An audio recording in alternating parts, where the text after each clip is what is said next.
My name's Marcus Hale, and I married into a world where I never belonged. I grew up the son of a mechanic in Ohio. Summers were spent under cars, winters shoveling snow for $5 a driveway.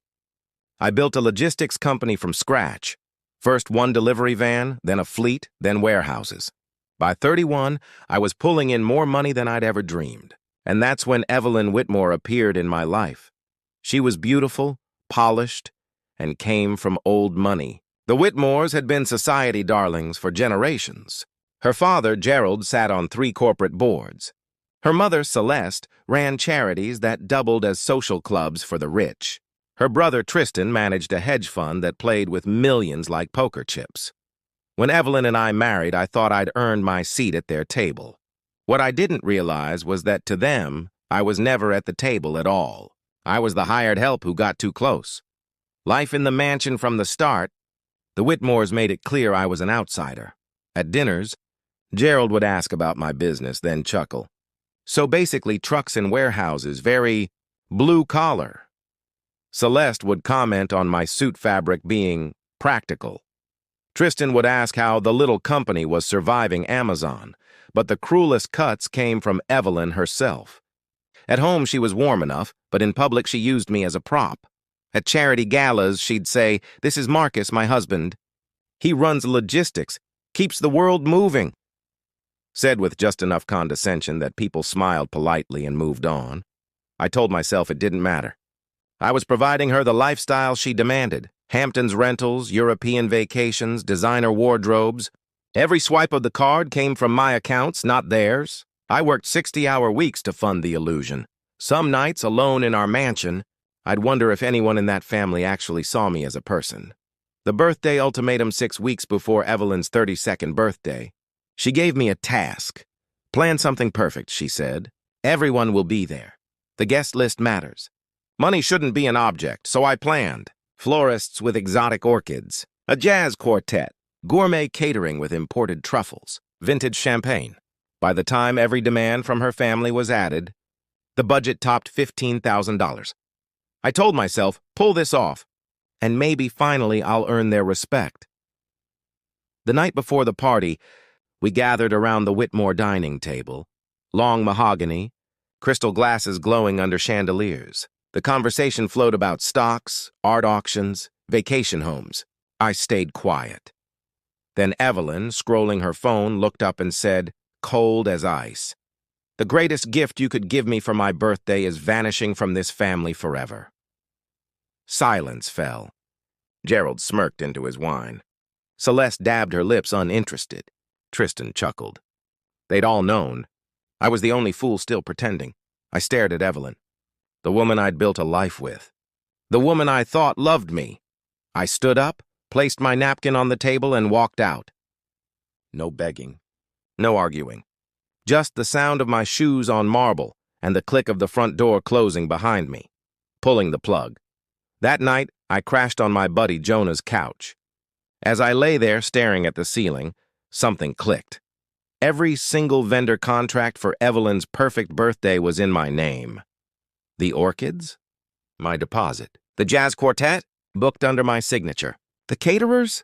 My card. The champagne? My order. By sunrise, I had a plan. I spent the morning on the phone. Canceled the florists. Freed the musicians. Refunded the caterers. I didn't even lose much. Most vendors were happy to rebook the date. By noon, what was supposed to be the event of the season was nothing more than an empty ballroom. I ignored Evelyn's frantic calls. For the first time in 3 years, their chaos wasn't my problem.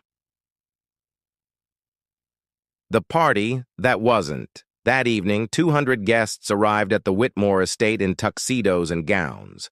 Socialites, investors, politicians, the city's elite. They expected glittering tables, a string quartet, champagne fountains. Instead, they found bare tables, silent speakers, and confused staff trying to serve crackers and grocery store cheese.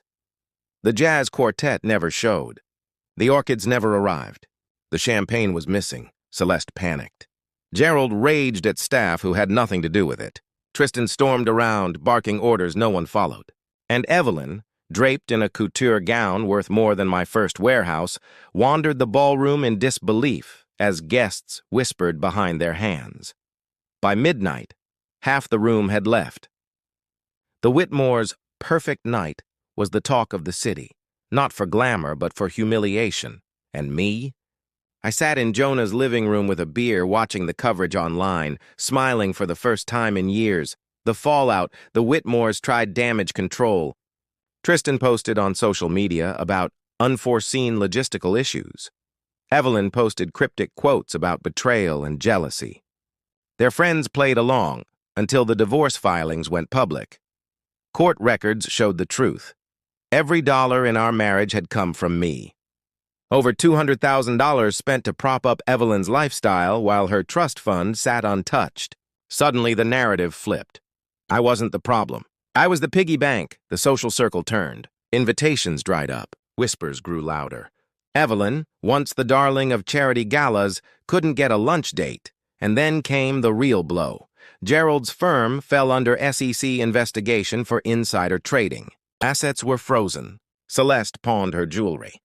Tristan's hedge fund collapsed under mismanagement. Within a year, the Whitmores weren't just socially ruined. They were financially gutted. Meanwhile, my lawyer secured the cleanest divorce imaginable. The prenup Evelyn's family insisted on worked against her. No alimony, no claim on my business, no assets awarded. I walked away with my company intact and my freedom secured. Life after Evelyn 6 months later, I live in a modest oceanfront cottage I bought outright. My company runs leaner, healthier. My accounts are mine again. Every morning I walk down to Grace's Cafe, where the owner, a woman with laugh lines and kind eyes, serves coffee without judgment. We talk about weather, local gossip, real life. For the first time in years, I feel seen. I used to think love meant buying acceptance, that if I paid enough, endured enough, eventually Evelyn and her family would see me as theirs. But love isn't a contract, and respect isn't bought. The night Evelyn told me her greatest gift would be me vanishing, I thought she'd destroyed me. But walking away, pulling the plug, and watching their empire crumble wasn't destruction. It was freedom. Thanks for watching.